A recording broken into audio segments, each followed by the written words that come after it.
Hej og velkommen til mit live webinar. Du kan ikke se mig, men jeg sidder her lige bagved og fortæller. Og det har jeg gjort sådan, så at I kan koncentrere jer om, hvad det er, jeg har af budskab. Webinaret det hedder, sådan kommer du til at stå stærkt i dig selv, og med undertitlen at kunne slippe følelser af forkerthed, selvkritik og tankemylder. Og for ikke at forstyrre, så synes jeg, vi skal tage spørgsmålene til sidst. Så hvis du har en blog, så skriv endelig ned, og så stil spørgsmålene til sidst. Webinaret det tager en time, så det vil være om cirka en time, at vi tager spørgsmålene. Det jeg gerne vil med det her webinar, det er at give dig nogle indsigter i, hvordan man bearbejder tankemylder og følelser af forkerthed og selvkritik og lavt selvværd, for det hænger sammen det hele. Og så vil jeg også gerne vise dig, hvordan du kommer til at se dig selv helt anderledes. Og så vil jeg gerne, som jeg skrev, give dig et par øvelser derhjemme. Og hvis du bliver hængende til slut, så får du et tilbud for alle, der er med her i dag, om gratis rådgivning. Og så vil jeg sige, at du er kommet til det rigtige webinar, hvis du har selvkritik og lavt selvværd eller lavt selvværd.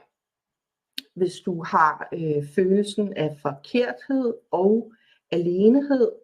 Hvis du har svært ved at sætte grænser. Hvis du er på overarbejde med dine følelser og tanker.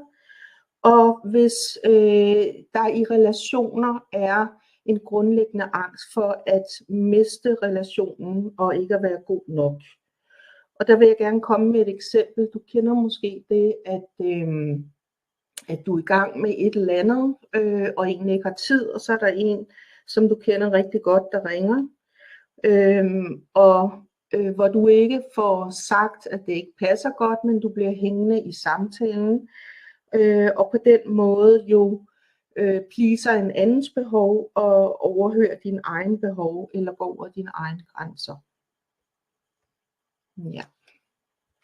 Så vil jeg gerne lige sige lidt om mig, inden jeg går videre. Jeg hedder Katrine Bock og er 56 år.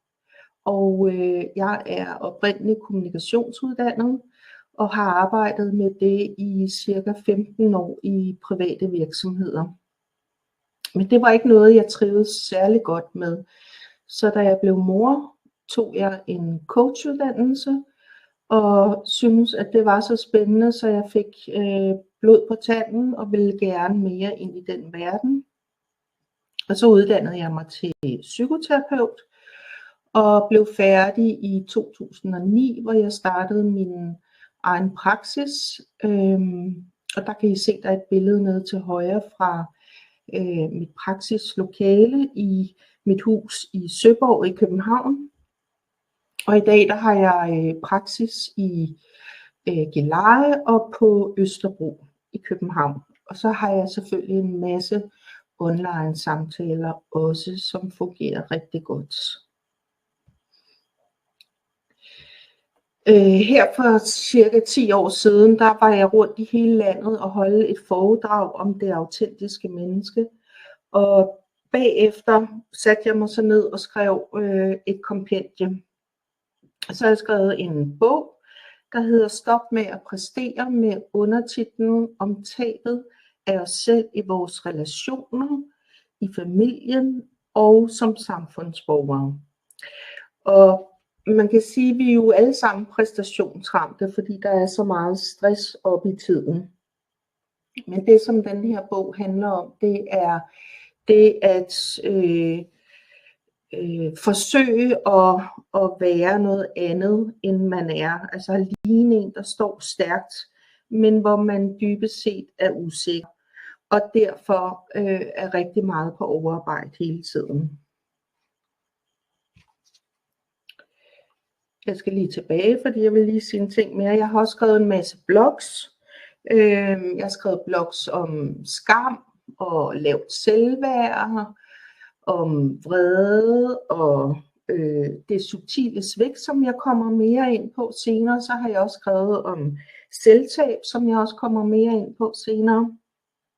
Og så har jeg skrevet om ensomhed i relationer og i livet.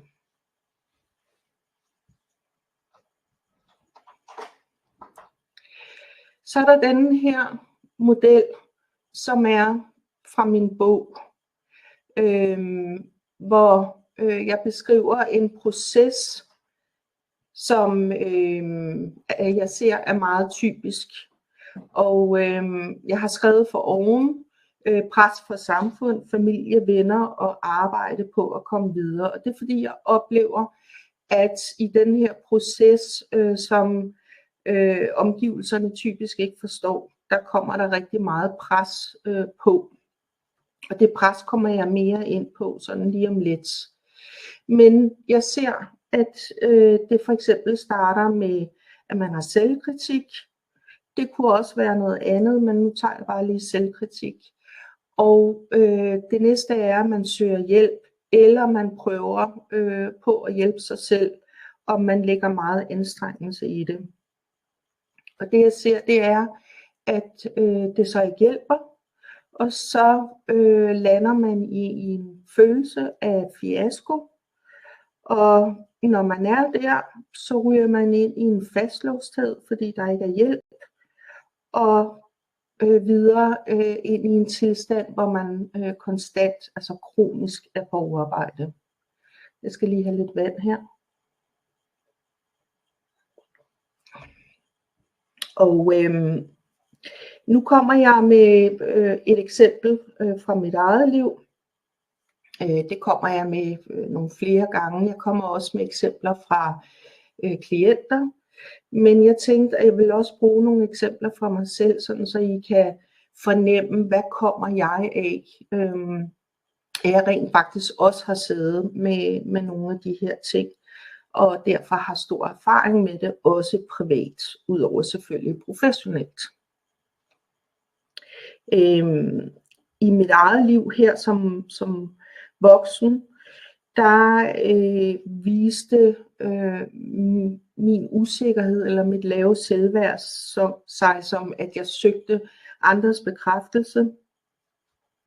Og det betød, at jeg investerede mig selv i en masse situationer på en meget ukritisk måde. Og ukritisk skal forstås sådan, at jeg har kastet mig ud i mange ting, hvor jeg tog hele ansvaret, og det tog rigtig meget energi fra mig. Og i stedet for at få andres bekræftelse, så skete der faktisk det, at de begyndte at bruge mig som skydeskive, fordi jeg stillede mig frem. Altså det vil sige, når man investerer sig så meget, så kan folk pege fingre af en, i stedet for at anerkende en. Og det betyder, at jeg har fået rigtig mange klaps, fordi jeg har stillet mig frem uden beskyttelse. Og det betød, at jeg sad fast i flere og flere dårlige oplevelser, hvor jeg blev rigtig overbelastet. Og det har så givet en sårbarhed, hvor jeg har mærket, at andre mennesker ikke kunne forstå den her sårbarhed. Og det har givet mig et pres i forhold til at være forkert, og i forhold til, at jeg skulle da bare videre ud over det her, som andre ikke forstod.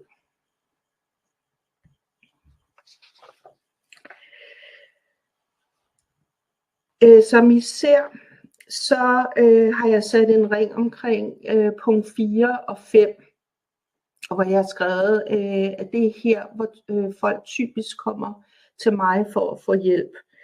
Fordi når jeg sådan har set på nogle fællestræk for dem, der er kommet til mig hen over årene, så er det typisk kvinder midt i livet, som har prøvet rigtig mange ting inden for selvudvikling, men hvor der stadigvæk er tryk på følelserne og tankemyldret. Og det der så er sket, det er, at jeg har kunnet samle deres historier på ganske kort tid, som har givet noget klarhed omkring, hvordan vi har kunne rykke roden op, sådan så at de kunne tage nogle store skridt ud i livet, og altså ikke kun i hovedet, fordi det er det, jeg oplever, at rigtig mange får en kæmpe stor bevidsthed i hovedet, men at det ikke rykker noget ude i livet. Og jeg har taget nogle kubikterninger med for at illustrere den proces, fordi det jeg ser, det er, at når man søger hjælp, så hopper man op på en terning og håber på, at hjælpen virker, og så hjælper det ikke. Og så står man lige og tænker, hvad skal jeg så? Så hopper man op på den næste terning med et nyt håb, og så virker det heller ikke. Og så hopper man op på en ny terning, og en ny terning, og en ny terning, indtil der ikke er flere terninger. Og så er det, at folk de kommer hos mig.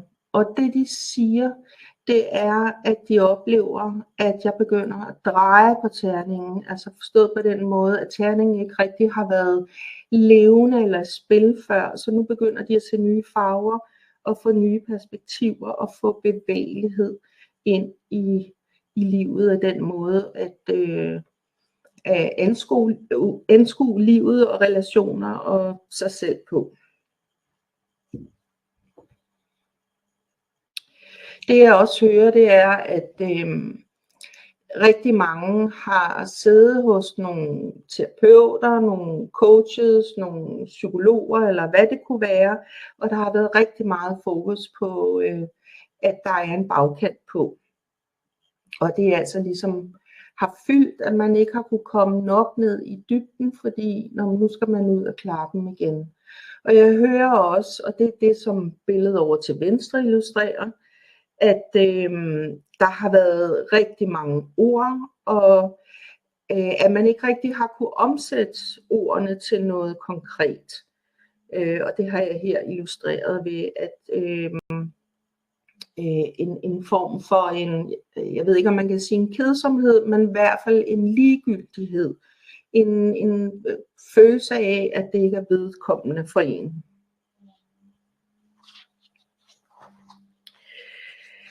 Ja, så i løbet af årene har jeg uddannet mig i og undersøgt, og jeg vil sågar våge at sige, at jeg har forsket i det her emne med selvkritik, og hvad det er for nogle processer og mekanismer, der er i det. Min forskningsperiode, den startede sådan set, da jeg selv landede i en fastlåst tilstand, hvor det var begyndt at blive psykosomatisk. Og psykosomatisk, det betyder, at forstyrrelser eller ubalancer i psyken sætter sig i kroppen, og det havde den gjort hos mig, og jeg var blevet udredt af flere omgange og fik at vide, at der ikke var noget galt. Og her var jeg så i min anden udredning i slutningen ude på urologisk afdeling på Herlev Hospital, og overlægen han satte sig ned foran mig og kiggede mig dybt i øjnene, og så sagde han, ja, det ser vi jo altså rigtig meget det her, at symptomerne ligesom kører i ring, men at der ikke er noget galt. Så det må være psykisk, sagde han så. Og der stod jeg der og vidste ikke rigtigt, hvad søren jeg skulle stille op med sådan en oplysning. Fordi hvor går man hen, når ens krop har nogle symptomer, men at det skyldes psyken? Så det kickstartede sådan set min forskning i, hvordan søren kan jeg finde ud af, hvad det her det handler om. Ja.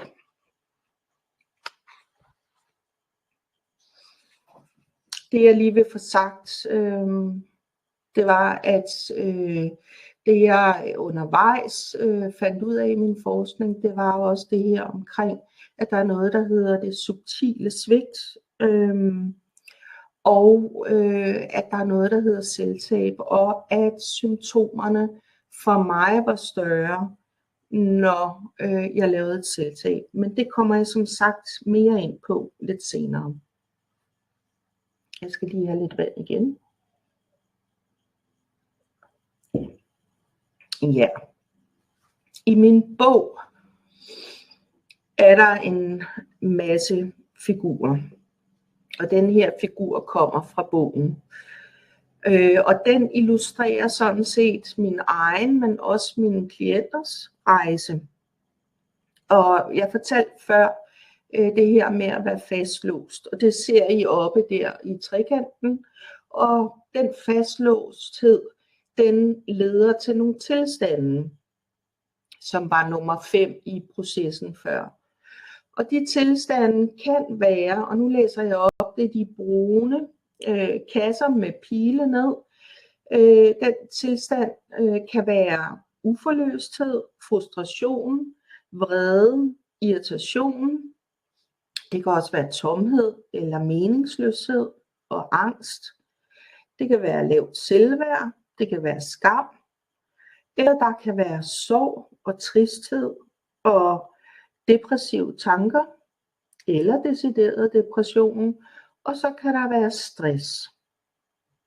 Og det der sker, det er, når vi lander i de tilstande, så er det, at samfundet begynder at ikke kunne følge os længere. Altså jo, vi kan godt lige være sygemeldt i et par måneder, men så skal vi også op på hesten igen.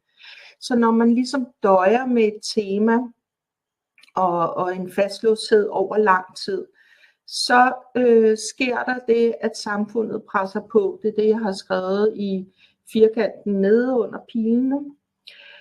Og når samfundet presser på, så sker der det, og det er den sorte cirkel, hvor I kan se, at jeg har skrevet, så sker der det, at vi begynder at presse os selv og lave decideret selvcensur.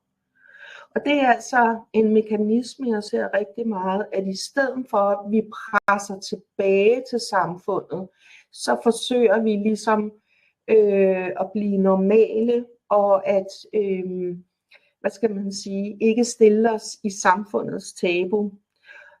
Og dermed begynder vi så at vende alting indad, og at udøve et selvpres og en selvcensur.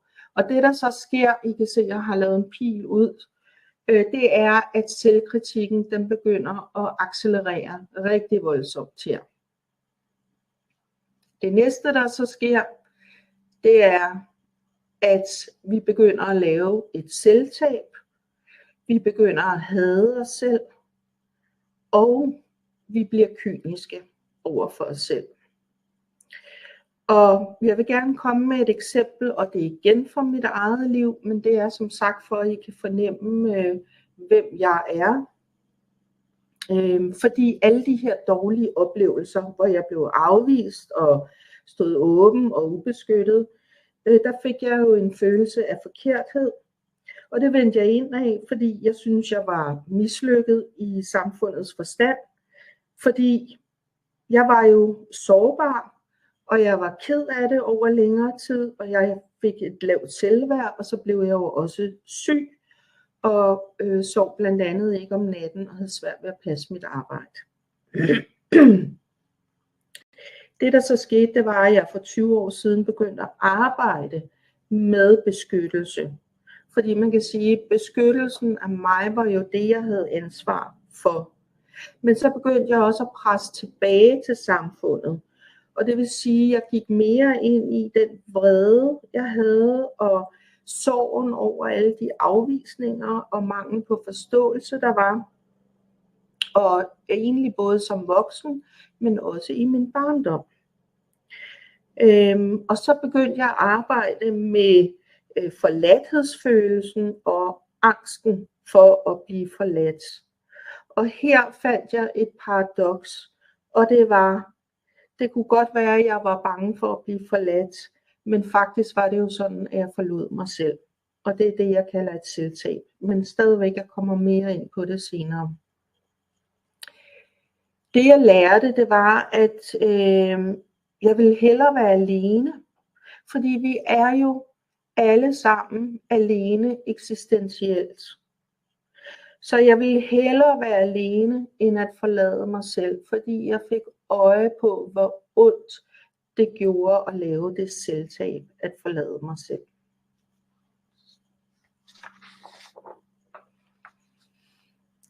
Ja, som sagt nævnte jeg min forskning, og noget af det, som som jeg begyndte at udfolde, det var at beskrive, det var det subtile svigt. Og der vil jeg jo nok spørge, hvad er det subtile svigt? Det subtile svigt er ikke synligt for omgivelserne, og ofte heller ikke synligt for en selv. Det vil sige, det er som oftest ikke bevidst. Og det handler om, at man ikke er blevet set som det barn, man er, med sine egne behov, sine egne grænser, sine egne følelser og sin egen identitet. Hvor det synlige svigt, det er det, der er synligt for alle. Hvor man for eksempel har haft en alkoholisk mor, en voldelig far, hvor der har været en grel mangel på omsorg, mangel på penge, mangel på mad og tøj osv.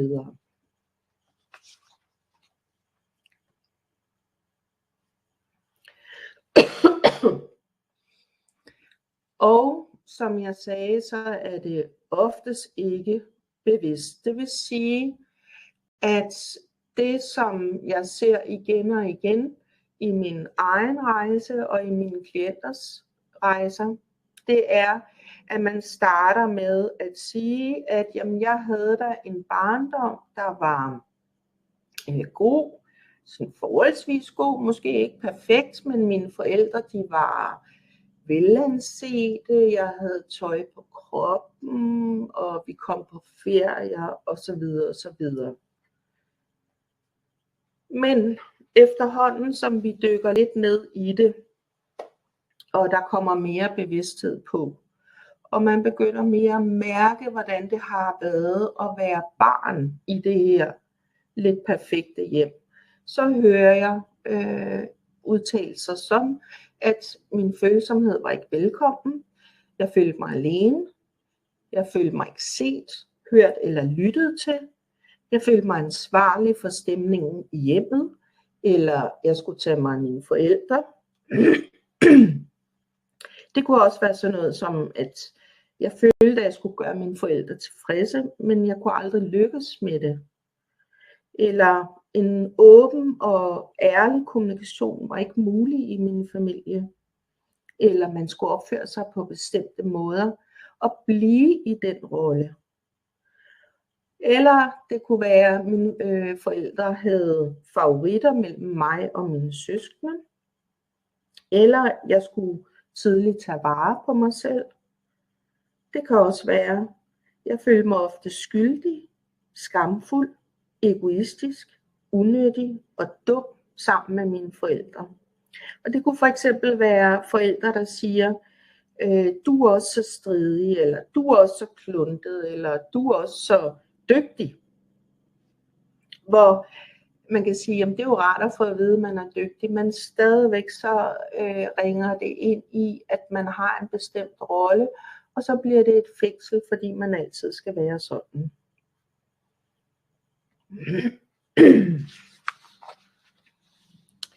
Ja. Når man har været udsat for et subtilt svigt, så handler det om nogle forældretyper, der har været i ens barndom. Og dem vil jeg komme lidt ind på nu. Fordi hvis vi starter med den oppe til venstre, hende der står og peger fingre, det er den krænkende eller passivt aggressive forældre. Det er dem, der prædiker uden at høre andre, der er dominerende og indblandende, og som fylder meget og manipulerer. Og jeg vil sige, at det her med at være dominerende, det behøver ikke at være tydeligt. Jeg har selv oplevet, at min mor har domineret mig ved at tolke på mig. Altså hun har analyseret på mig hele tiden. Hun var socialrådgiver, og jeg ynder at sige, at jeg var ligesom en sag for hende, fordi mens hun tolkede på mig og mine følelser, så holdt hun sin egen person neutral og ude af det. Den her type, det er også dem, der straffer med fornærmethed og stilhed og isolationen, kunne det også være. Det er forældrene, der benægter, eller fortrænger, eller fordrejer virkeligheden. Som for eksempel ganske uskyldigt siger, du skal bare, eller stop med at pive. Og det lyder jo meget uskyldigt, men det er jo en fordrejning, fordi hvis man er meget ked af det, så får at vide, at man skal bare stoppe med at pive. Det imødeser jo ikke den virkelighed, der er. Og det her med, at du skal bare, jamen, hvis ikke det er bare, hvis det er noget, der er tungt for en, så er det jo ikke bare. I den her kategori ligger der også den symbiotiske forælder. Altså den forælder, der for eksempel bruger barnet som en fortrolig, men ikke selv er en, som barnet kan betro sig til. Og jeg ved ikke, om I har set Bodil Jørgensen i den her Trine, altså hvor hendes datter hedder Trine, hvor hun ringer op og begræder alle sine elendigheder og kun kan få øje på sig selv. Det er den typiske symbiotiske forælder, som også begynder at tale om sådan meget nære ting som sex, hvor man tænker, det hører nok ikke hjemme mellem mor og datter. Den måde min egen mor var symbiotisk med mig på, det var ved at lukrere på min vilje og mine følelser. Fordi altså, når man kiggede på hende, så udstrålede hele hendes væsen usikkerhed og kom og hjælp mig. Og så stirrede hun bare på mig, som om hun gerne ville have noget af mig. Ja, det er nok den bedste måde, jeg kan beskrive hende på. Så hvis vi går over i højre hjørne øverst med fingeren, der peger, så har vi den passive, den uopmærksomme forælder, den forælder, som går i offerrolle. Og her har vi også dem, der er sensitive over for, hvad de oplever som kritik, eller hån, eller ydmygelse. Så her i midten, den bistre mand, der er de forældre, der skaber en utryg stemning. Og det er her, vi har de ustabile og de utilregnelige forældre. Og det kan egentlig både være fysisk, altså at man er ustabil, man kommer ikke til tiden, eller man er der ikke på bestemte tidspunkter. Men det er også på den følelsesmæssige måde, at man for eksempel siger et, man gør noget andet, at man ændrer mening. Og i det ligger der så en utilregnelighed, og når noget er utilregneligt, så skaber det kaos i et barn. Så nede til venstre har vi den følelsesmæssigt afstumpede eller kolde forældre. Det er for eksempel dem, der ikke kan sige undskyld eller bede om tilgivelse. Det er de selvoptagede. De siger måske for eksempel, det kan jeg virkelig ikke tage mig af, eller vil du bede dine forældre det? Så er det den forælder, der ikke roser og anerkender barnet. Det er også den forælder, der ikke kan rumme eller høre på eller tale om intense følelser. Og så er det den forælder, der intellektualiserer. Og hvad mener jeg med det? Altså i mit eget tilfælde, så talte min mor meget. Altså talte på en pædagogisk måde. Tale. Vi skulle tale i lang tid og endevende alting. Men der var bare ikke nogen følelser i det. Så derfor foregik det meget op i hovedet, og derfor var det jeg kalder for en intellektualisering. Og hvor man jo så også lærer, at okay, følelser er farlige, jeg skal holde mig op i hovedet. Så er der nede til højre med pisken, det er de forældre, der ønsker sig et bestemt barn. Og kort sagt kan det siges, det er dem, der forventer alt for meget, og som ikke ser barnet. Og det der med ikke at se barnet, det kommer jeg ind på lige om lidt. Alt det her, det er det, jeg kalder for det subtile svigt. Det er, når man er vokset op med sådan nogle forældre. Ja, den tror jeg lige, at jeg... nej, den læser lige op. Jeg opsummerer lige. Som sagt, når man har været ude for et subtilt svigt, så resulterer det i selvkritik, i skam og i selvtab. Der kommer lidt flere ord på her, kan I nok høre. Det resulterer i en følelse af forkerthed og alenehed. Det resulterer i en overansvarlighed. Den var ny. Og så er man på overarbejde med sine følelser og tanker, og oplever relationer som et sted, der vækker en grundlæggende angst for at miste, og hvor man viderefører den overlevelsesstrategi om at være det, som andre ønsker, fordi det er det, man har lært sammen med de her forældretyper. Så skal vi lidt ind på skam, fordi skam er for det meste en del af selvkritik og følelser af forkerthed. Og her er et citat fra en psykoanalytiker, der hedder Leon Womser, som praktiserede i Schweiz og USA. Jeg synes, det er et rigtig godt citat. Og jeg læser det lidt langsomt op, fordi det er lidt barsk at høre. Skam er en specifik form for angst, der udløses ved en virkelig eller indbildt fare for at blive udstillet, misbrugt, ydmyget eller fordømt og afvist. Og bag skamfølelsen ligger der ofte en overvældende stor følelse af hjælpeløshed, der i barndommens land reelt var angst, ja, rædselsvækkende at opleve, helt alene.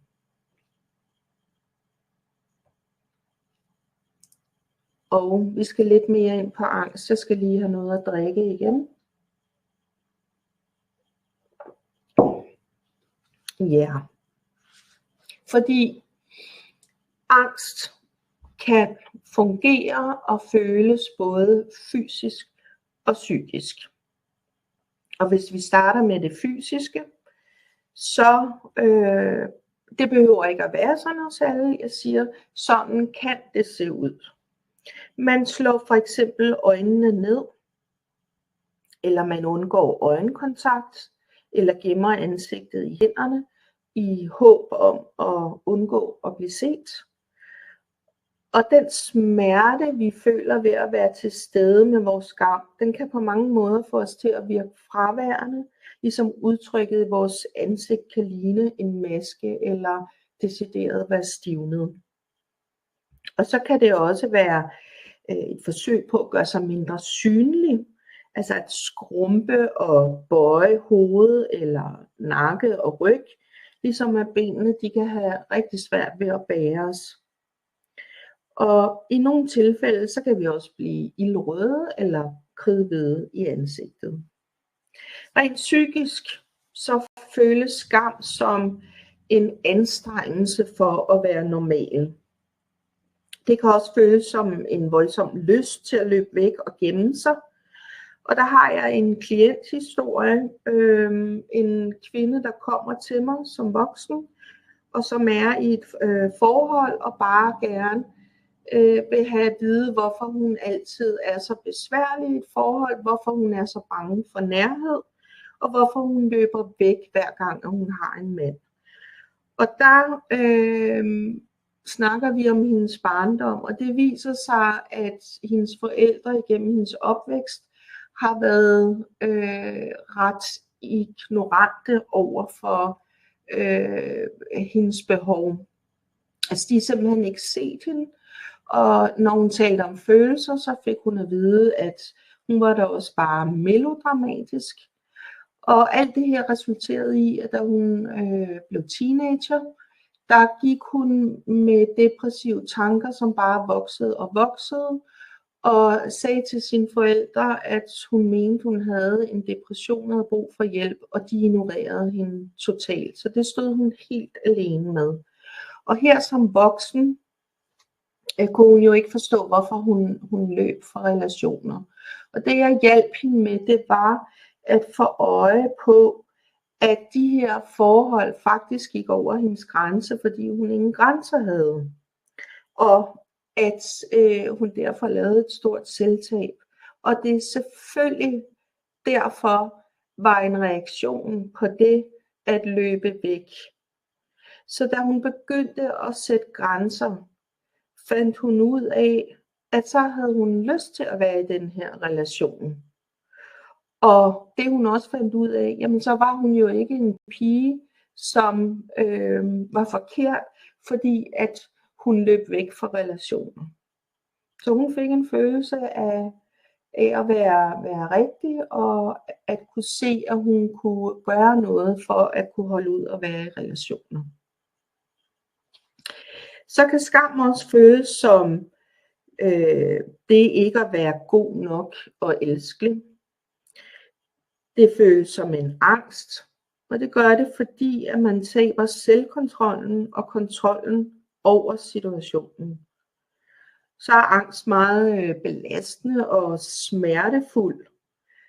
Men ofte, selvom den er så smertefuld, så er den helt skjult alligevel for omgivelser, men også for den, der bærer skammen. Så kan den føles som forlegenhed, flovhed og pinlighed. Og der har jeg endnu et klienteksempel. Det er en kvinde, der kommer til mig, og hvor hun også har sin mand med i starten.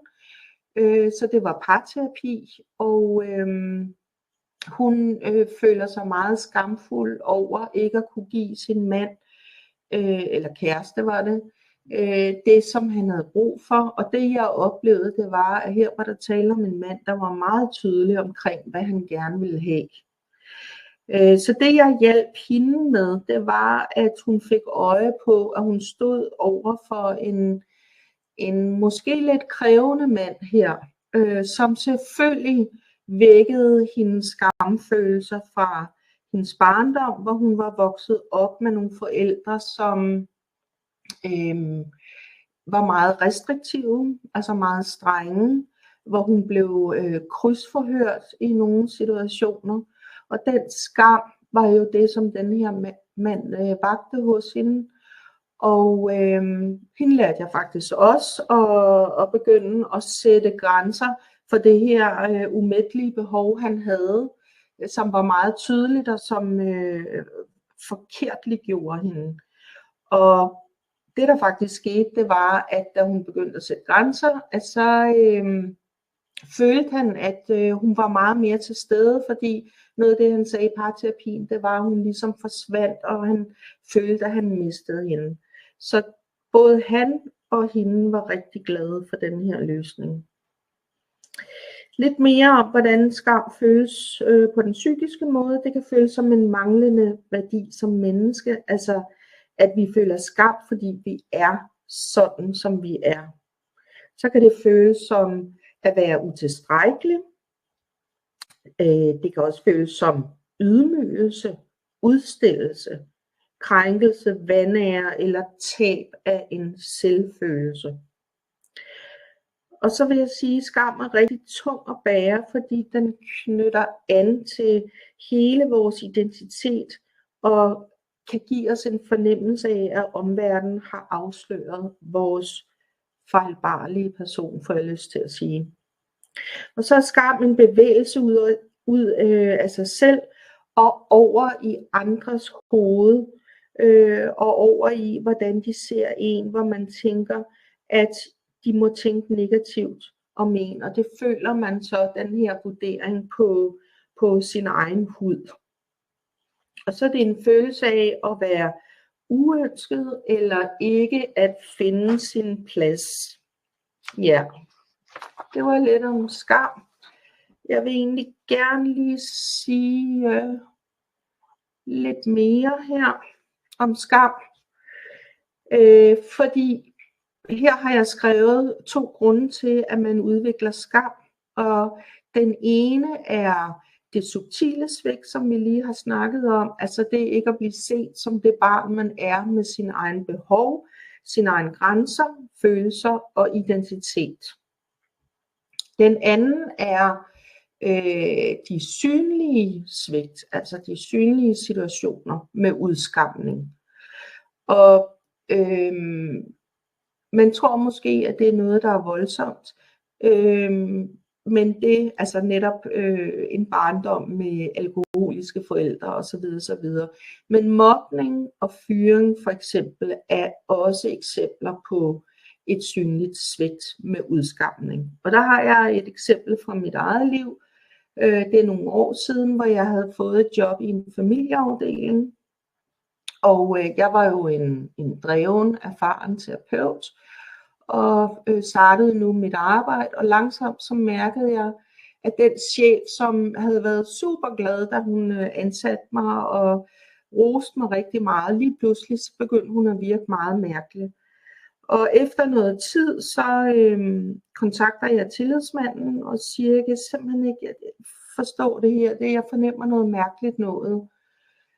Og så fortalte han så, at hele afdelingen havde rigtig svært ved hende, at hun kommunikerede på en meget uheldig måde, og ja, at jeg derfor ikke var alene om det. Men det der faktisk skete, det var, at fra at jeg begyndte at mærke det her, så gik der lige nøjagtigt 2 uger, så kom hun med en fyreseddel, hvor jeg overhovedet ikke var blevet inddraget i, hvad det handlede om, ikke havde noget at sige, og det var et meget tydeligt svigt for mig, og hvor jeg følte stor skam, fordi jeg simpelthen ikke vidste, hvad det handlede om, så jeg følte, det var hele min person. Ja, så det var et eksempel på det.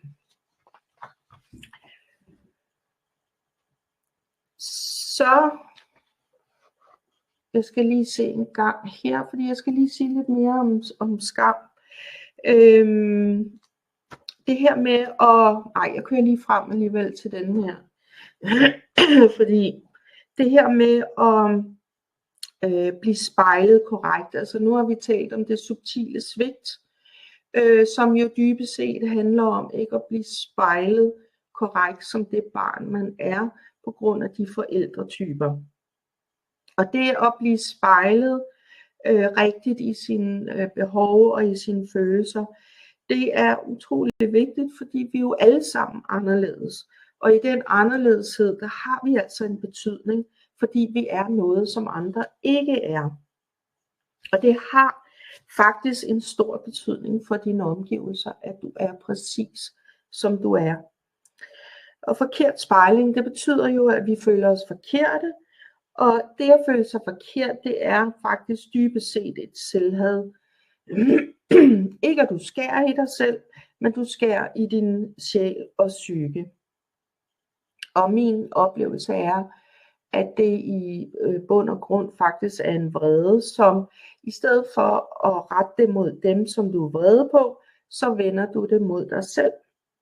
Og det kan bedst sammenlignes med et angreb af kræft, hvor vores egne celler jo angriber og nedbryder os. Ja, og det her med at få kortlagt skam, altså det er noget, jeg altid gør. Jeg kortlægger, om der er tale om et subtilt svigt, og jeg kortlægger, om der er tale om skam. Og det er sådan, at Lars S. Sørensen, jeg ved ikke, om I kender ham, han er psykolog og har arbejdet i psykiatrien i mange år, og han har skrevet en bog om skam. Og det han siger, det er, at skam er en skjult følelse, som typisk forværres ved omtale og bevidstgørelse. Og derfor påhviler der behandleren at have kendskabet og fingerspidsfornemmelsen for at arbejde med de her skamfølelser. Altså det er utroligt subtilt. Og han siger faktisk, at hvis man får hjælp hos, og igen det kan være alt, kropsterapeut, psykoterapeut, psykolog, coach, mentor, you name it, hos en, der ikke har det her, eller den her fingerspidsfornemmelse for det, så kan det faktisk betyde, at man ikke får den rette hjælp. Og det kan muligvis være en af grundene til, at nogen ikke oplever, at de har fået den rigtige hjælp. Ja. Det her forvrængede og nedgørende spejl, det har jeg forsøgt at illustrere med 2 billeder. Over til venstre ser I dronningen i Snehvide eventyret. Og jeg ved godt, at hun jo bliver forbundet med en hadefuld person. Men når jeg alligevel har taget hende med, så er det fordi, at hun jo spørger spejlet, kære spejl, hvem er den smukkeste i verden her? Ikke? Og for at vide, at det er Snehvide. Og der kan man jo sige, at det er et spejl, der overhovedet ikke ser hendes smukhed, og dermed et spejl, der nedgør hende. Så vi løsriver os lige fra selve historien med det hadefulde. Så har vi spejlet, der forvrænger. Og det er rigtig, rigtig vigtigt det her. Fordi når I kigger på det billede med Tivoli-spejlet, så svarer det faktisk til, at I som børn har kigget jeres forældre i øjnene. Og det I har fået øje på, at de ser, altså måden de ser jer på, det er ikke jer i en normal størrelse, eller som I er. Det er en forvrænget udgave, de spejler tilbage. Så det er det forvrængende spejl, som der giver skam. Og det gode spejl, hvad er det så? Jamen det er den gode mor, altså som, nu snakker vi om som rollemodel, den gode mor der er nysgerrig, der kigger barnet i øjnene og bruger de samme grimasser, som barnet bruger, at når det smiler, så smiler man, når det er ked af det, så viser man, at man er ked af det, eller i hvert fald griner man ikke. Så har vi moren, der trøster barnet. Vi har moren, der leger med barnet. Moren, der altid er hos barnet. Og når jeg har taget en mor med, der ammer, så er det for at vise, at denne her morrolle er en, der giver rigtig meget næring ind i selvværdet. Så det er noget af det, vi skal forsøge at efterligne, når det er, man skal behandle følelser af selvkritik. Ja. Det her spejl, jeg lige har vist jer med den gode morrolle, den gode spejling, det er det, jeg har taget med ind i min egen model, som jeg bruger med dem, der søger hjælp hos mig. Og den hedder The Reality Mirror, altså virkelighedsspejlet. Og jeg ved ikke, om I kan få øje på det store M, altså mirror, det er det, der er i sådan en cerisefarve og i sådan lys rosa. Og det er for at illustrere, at det her er altså det, der binder det hele sammen, når man skal flytte sig. Det er virkelighedsspejlet, det kærlige spejl, hvor man går fra at være i sin historie, det er det, I ser over til venstre, hvor man er selvbevidst, altså hvor man ikke selvbevidst på den gode måde, men på den dårlige måde, hvor man kører omkring sig selv, man tænker hele tiden, hvorfor gjorde jeg det, var det godt nok, hvad tænker det nu, og så videre. Og så over til at kunne se virkeligheden, det er det, jeg kalder den fulde bevidsthed, altså hvor at man får øje på, hvad det er, der foregår på en mere realitetskorrigerende måde. Og det er det, jeg kalder for fuld bevidsthed, som sagt. Altså man har en bevidsthed, der går ud over sig selv. Og de metoder, hvis I kigger for neden, jeg bruger, det er feeling release, altså følelsesforløsning. Og det jeg hører fra rigtig mange, det er, at de siger, det er noget voldsomt noget, det er noget, jeg bliver helt vildt provokeret af. Og det kan man godt, men når man samarbejder med mig, så gør jeg det, at vi går ind i et par minutter og mærker på nogle af de her følelser, som man måske har forsøgt at undgå hele livet, og som man er rigtig bange for. Og så går vi ud igen. Og jo mere vi gør det, jo mere vil man opdage, Gud, det jeg har forsøgt at undgå hele livet, og som har styret mig rigtig meget i relationer for eksempel. Det er jeg ikke så bange for mere, så nu tør jeg godt at forholde mig til følelsen af at være alene, eller miste, eller ikke at være god nok, eller hvad det kan være. Så det betyder altså, at man kan være på en helt anden måde i sine relationer. At det her ikke styrer en så meget, altså følelserne ikke styrer en. Soul-seeing, det er faktisk det spejl der, som jeg har fortalt om, altså det store M. Og så er der voice clarity, altså klarhed omkring stemmer, og det er det at opdage, at når tankerne kører omkring et tema, hvor i de for eksempel siger, du er heller ikke god nok, eller du er også forkert, eller noget mere detaljeret. Hvem er det så, der har sagt det i vores barndom oprindeligt? Og hvis ikke sagt det direkte, så vis det i deres attitude. Undskyld, jeg bliver lidt hæs her. Jeg tager lige noget vand og drikke igen. Når man har fået øje på de her stemmer, så er det lige pludselig ikke en stemme, der er egentlig en selv, men hvor man kan sige, hej far, nu er du her igen. Er du sød lige at rykke til side, fordi nu skal jeg have den positive mor på banen. Det betyder, at man i situationer hurtigere og hurtigere kan få øje på de her stemmer, som er blevet programmeret ind i en, men hvor man kan sende dem tilbage til dem, de hører til, og få nogle andre stemmer på banen. Ja, og som sagt, som jeg sagde før, jeg gør det, at jeg altid kortlægger, om der er tale om skam, og måske også et subtilt svigt.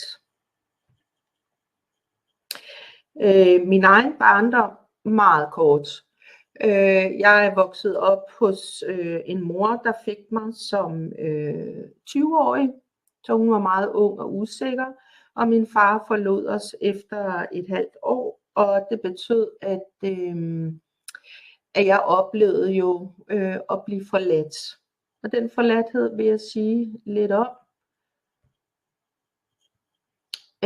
Her i etteren, der har vi det, jeg kalder for en fysisk forladthed. Der er tale om meget alenhed eller mangel på opmærksomhed. Altså jeg blev fysisk forladt, fordi min far forlod os. Men jeg har også oplevet med min mor, som oftest fandt en mand, og så var hun helt forgabt i ham, og så overhovedet ikke til min side, hvilket betød, at jeg var meget alene, og ikke fik noget opmærksomhed. Og så sådan cirka hver 4 år, så fandt hun ud af, Gud, jeg har svigtet mit barn, og så smed hun den her mand på porten, og så blev jeg hævet ind i varmen. Lige indtil, at hun fandt en ny mand, så røg jeg ud i kulden igen. Toeren, det er den forladthed, jeg kalder for følelsesmæssig. Altså hvor der bliver kommunikeret, så det ikke skaber en følelsesmæssig kontakt. I mit eget tilfælde var det det her med, at min mor hun talte, men holdt sig selv og sine egne følelser ude. Og dermed opstod der en følelsesmæssig forladthed imellem os. Eller rettere sagt, det var mig, der blev forladt følelsesmæssigt. Min mor, hun invaderede mig også. Hun var den her dominerende mor, hvilket hun ikke selv kunne få øje på, fordi hun var meget sød, og andre kunne heller ikke få øje på det. Derfor var der tale om et subtilt svigt.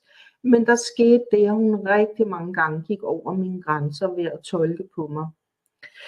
Og det er det, jeg kalder identitetsforladthed. Det er treeren, altså indblanding, invadering, hvor man går over grænsen som forældre. Det giver en forladthed på ens identitet, fordi når andre ligesom går ind og overtager ind over ens grænser, har deres fingre for meget over i vores butik, så kan vi ikke danne vores egen identitet. Så derfor er det en identitetsforladthed. Og det der er med identitet, det er, at den bliver dannet kvæg vores grænser. Det er også derfor, den opstår, når det er, vores forældre går over vores grænser. Og vores grænser, det vil jeg gerne sige lidt om, fordi grænser er grundlæggende det, der sørger for, at vi kan varetage vores behov. Og vores behov er ikke lig med andres behov. Altså det vil sige, at der er nogle fællestræk i behov, men så er der også alle de mere subtile behov, som opstår fra minut til minut, såsom nu trækker det, nu skal jeg lukke vinduet, jeg kan ikke lige trække. Jeg har brug for at lægge mig ned og hvile mig, eller altså det, der hele tiden opstår. De behov kan vi kun varetage med grænser. Altså vi beskytter vores behov, vi tilfredsstiller behovene med grænser. Og da behovene er super individuelle, så er grænserne også super individuelle. Det vil sige, når nogen de kigger ud på andre og siger, jamen de plejer da ikke at sætte grænser der, så det kan jeg heller ikke. Men sådan kan man ikke gøre det, fordi vi har forskellige grænser. Så det handler om at lytte ind af. Jeg vil godt sige lidt mere om grænser. Fordi hvis I kigger på hende oppe til venstre med den meget hullede sweater, så kan man sige, det ikke at have grænser, det er lige med at have sådan en trøje på. Jeg ved ikke, om I kan forestille jer, at der ryger en masse snavs og kulde og varme ind, altså hvor man ikke er beskyttet. Og det svarer også lidt til det løst strikkede, eller det hedder det ikke, løst vævet spindelvæv, hvor jeg ved ikke, om I kan forestille jer, der kan jo ikke blive opsamlet nogen fluer og insekter, når der er så mange huller i det, og derfor er der ikke noget næring i det. Modsat spindelvævet, der er tæt strikket op til højre, hvor det kan opfange insekter og edderkoppen for næring, og lige så vel som den tætstrikkede sweater, hvor man er beskyttet, for eksempel mod kulde, hvor der ikke kommer alt muligt snavs ind. Så det viser, at grænser er rigtig vigtige. Og dem, der ikke har grænser, de handler ud fra en grundlæggende tro på, at for at modtage kærlighed, så må man opgive noget af sig selv. Og det ved jeg ikke, om I kan genkende. Og så er vi inde i selvtabet. Jeg vil godt fortælle om en klient, jeg har, som henvender sig til mig som voksen, og som er i et parforhold, hvor han nu har fået et barn. Og det han oplever, det er, at han får mere og mere lavt selvværd, bliver mere og mere usikker. Og da vi går ind i det, finder han ud af, at han faktisk taber sig selv igen og igen. Og igen handler det om grænser. Så da han begynder at sætte grænser, så genvinder han sig selv mere og mere. Men der sker også det, at hans kæreste, som føler, at hun ikke har kunnet mærke ham, og som føler, at hun er blevet svigtet, fordi han ikke er til stede med sig selv, hun begynder også at trives rigtig godt i deres parforhold, fordi han begynder at vise sig selv. Selvtab, det er også, når vi er rykket ud af os selv og andres værdier og følelser og behov er rykket ind.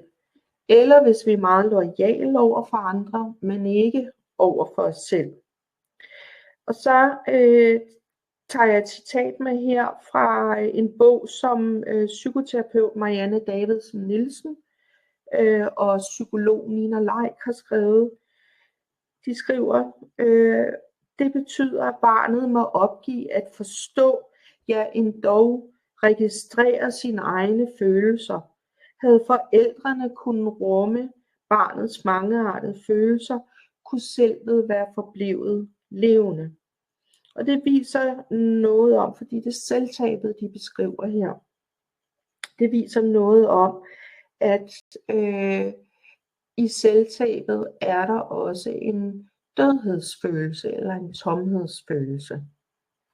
Ja, det gode her, som jeg har skrevet på skærmen, selvtab er ikke et for evigt tab, men et tab, vi i nuet kan pådrage os selv, eller vælge ikke at pådrage os selv. Så der ligger noget beslutsomhed i det, men selvfølgelig også, at vi først er bevidste om, at vi overhovedet laver det selvtab. Den her model går jeg ikke meget ind i. Jeg vil bare ganske kort fortælle jer, at psykosyntesen, som den her model kommer fra, viser vejen ind til den her kerne, det jeg kalder for essens. Hvor ude i det grå, der har vi forsvarene, og der er både noget kropsligt, der er noget sprogligt, og der er noget psykologisk og noget relationelt. Og at når vi får arbejdet os igennem de her lag, så kommer vi ind i nogle ressourcer, som lige pludselig begynder at forbinde os med vores essens, og hvor vi vil få en følelse af at være stærke og at have en identitet, og at vi gerne må sætte grænser. Ja. Så prøv en gang at forestille dig, at du pludselig får sådan en klokke, som du kan se op til venstre fra en reception, du ved, hvor man kommer og trykker og siger, så er vi her, og så kommer de ud til en. Prøv at forestille dig, at du har sådan en klokke, og at du har lært, at når du trykker på klokken, så er det et stop for tankemylder. Prøv at forestille dig, at du også ryger op af en sump, og at du kan bruge dine ben igen til at gå raske skridt mod det, der er vigtigt for dig. Prøv også at forestille dig, at du føler dig rigtig eller normal, uanset hvad. Altså ikke at tvivlen er borte, fordi den har jo indtaget hele dit liv, og den bor jo i dig. Men forestil dig, at du giver en kamp til stregen, at du vælger dig, og at du står ved din egen side. Fordi en anden har støttet dig i det med sikker hånd.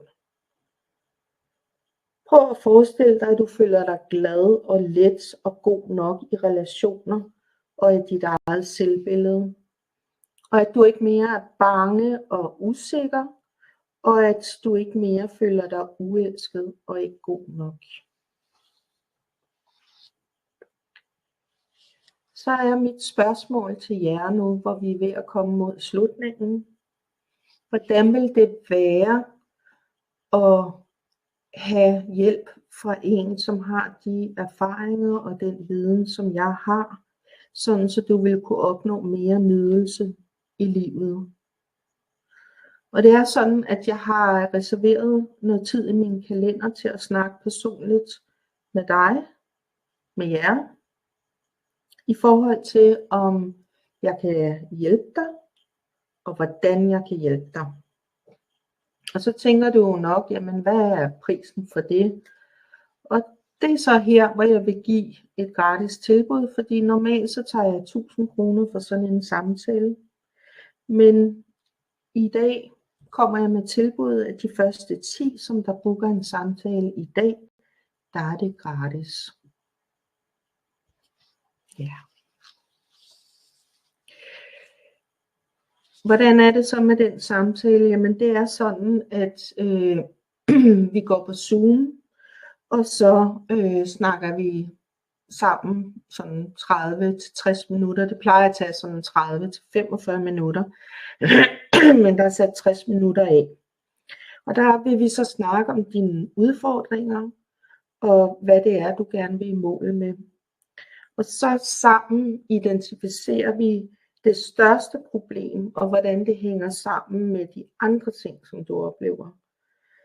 Og så fortæller jeg dig, hvordan du sammen med mig kan få løst de udfordringer.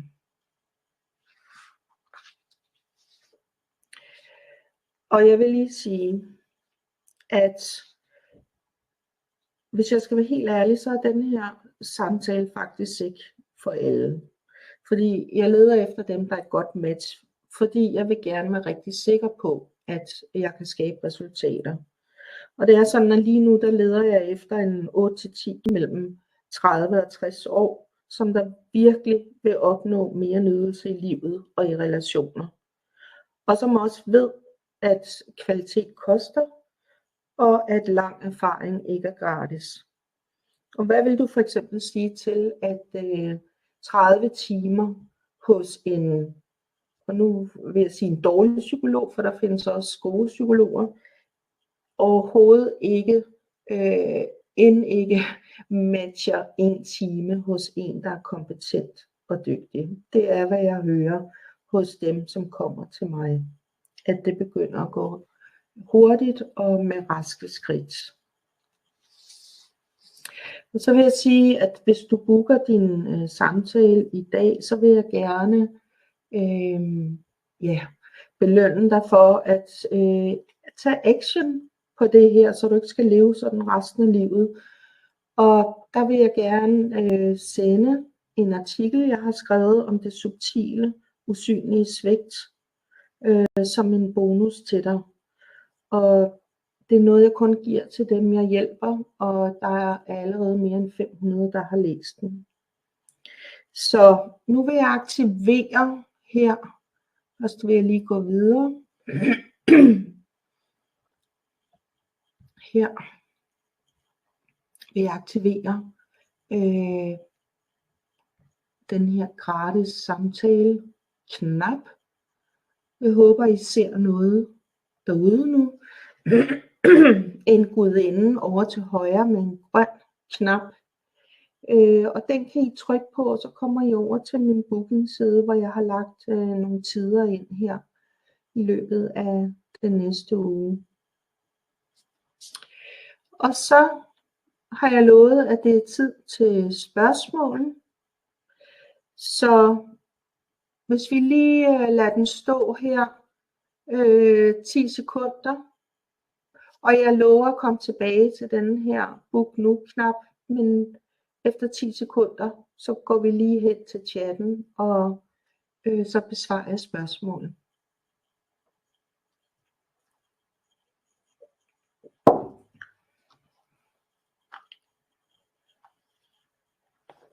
Ja, nu går jeg lige over i chatten. Okay, jeg skal lige have mine briller på, kan jeg se, for der er mange kommentarer.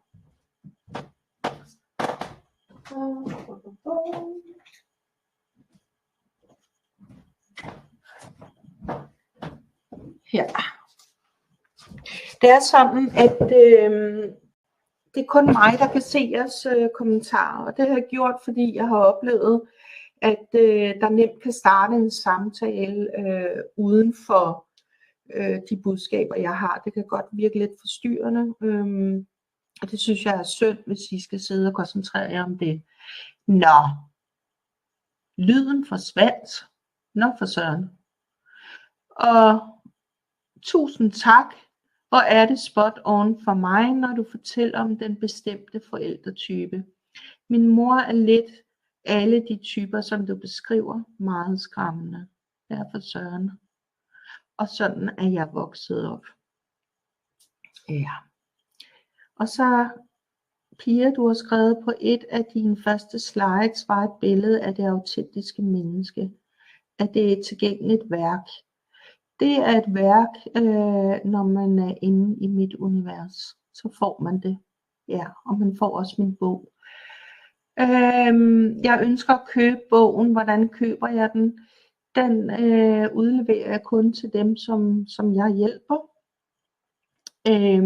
Kan du nå at fortælle noget mere om, hvad der skal til, for ikke at være så selvkritisk og få et bedre selvværd? Jeg har ikke mere i dag på det her webinar, så det kan man sige, det er lidt next step. Hej og tusind tak for en meget god og klar og tydelig måde at fremlægge de teoretiske modeller. Jamen selv tak. Jeg har allerede flyttet mig meget, da jeg netop er blevet bevidst det sidste 1,5 år. Lyder dejligt. Med borderline har jeg meget svært ved at sætte grænser på en rolig og effektiv måde. Ja, det er rigtigt. Ja, så det var ikke så meget spørgsmål, det var måske mere nogle kommentarer til mig. Tak for det, og som sagt, de ting jeg har nævnt, jeg har skrevet, det er ikke noget jeg har udgivet offentligt. Så, og der kommer flere nu. Hvad hvis forkertheden ikke kommer fra ens selv, men fra ens far og søster, altså man føler, det er ens familie, der gør en forkert? Ja, altså, som jeg sagde, så vil det jo være stemmerne fra ens familie. Det kan også være, altså i ens voksne liv, er det jo ikke stemmer, men at det forekommer virkeligt. Og det jeg ofte ser, det er jo, at så den behandling man får, der begynder man at behandle sig selv sådan. Så forkertheden udefra bliver ofte til en forkerthed indeni også. Så det var et skønt webinar, som jeg synes udvidede min horisont. Jeg har booket et møde og håber, vi kan gennemføre det. Tusind tak for i dag. Jeg er nødt til at springe videre til god aftale. Tak. Selv tak. Og jeg glæder mig til at snakke med dig. Og hvis ikke der er flere spørgsmål lige nu, jeg venter lige 10 sekunder, så går jeg tilbage til den knap, hvor det altså er muligt at booke en gratis samtale med mig, hvis man virkelig gerne vil noget nyt. Ja. Nå, der kommer lige en kommentar til. Jeg er meget dygtig til at tilpasse mig, hvilket jo ofte er en stor fordel. I kærlige relationer kan det betyde, at jeg ikke fastholder eller tydeliggør mine egne grænser, og er impulsivitet forbundet med ADHD, gør jeg har fået mange hak i tuden for at have sat tydelige og markante impulsive grænser, hvilket ofte ikke er så hensigtsmæssigt. Ja, altså det er lidt mere sparet det her. Nogle gange skal man tænke over grænser, andre gange skal de være impulsive, så det er ikke sådan lige noget jeg kan sidde og sætte i kasser her. Så er der en der spørger, kan du hjælpe mig hvis jeg har ADHD og autismetræk? Ja, altså det jeg ikke har fortalt jer, det er at jeg har sårbare unge, altså unge med diagnoser, heriblandt ADHD og autisme ude på gymnasier, som jeg hjælper. Så jeg kender rigtig meget til de to diagnoser, så det kan jeg i hvert fald. Nu går jeg lige over til offer, og så lader jeg den lige stå 20 sekunder, og så går jeg tilbage og ser, om der er flere spørgsmål. Og hvis I bare er færdige her, så er I velkommen til at logge af. Yes.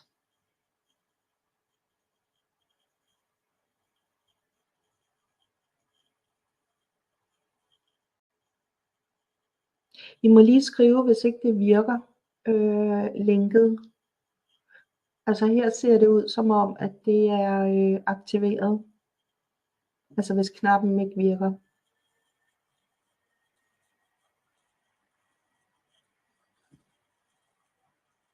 Yes, og det er som sagt på Zoom. Hvis I foretrækker, at det er på telefonen, det kan vi også godt gøre, så skriv det lige.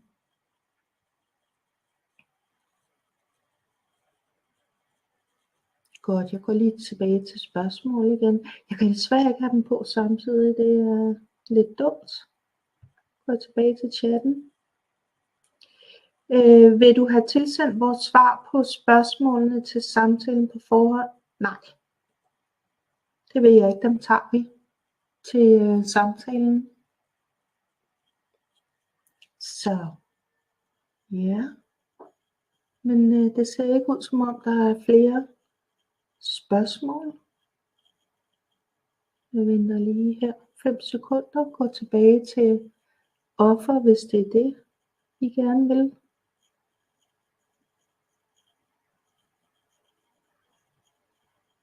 Kan man sige noget om, hvor langt et forløb varer? Er der et spørgsmål om? Det vil jeg gerne snakke med dig om til samtalen. Hvor lang tid det varer. Fordi så finder vi ud af, hvad der er bedst. Men det er ikke noget langt. Lad mig sige det. Men det er intensivt. Altså ikke så intensivt, så man ikke kan passe alt muligt andet. Men vi lægger det sådan rimelig tæt op ad hinanden, så der er kog i gryden, så at sige. Og der kommer til at ske noget. Ja, så går jeg lige tilbage til offer. Sådan. Jeg ved ikke, om ser I det offer hele tiden?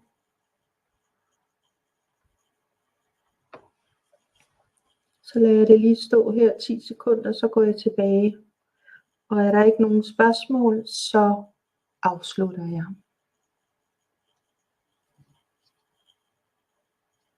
Ja, jeg går tilbage til spørgsmål. Og der er ikke flere spørgsmål.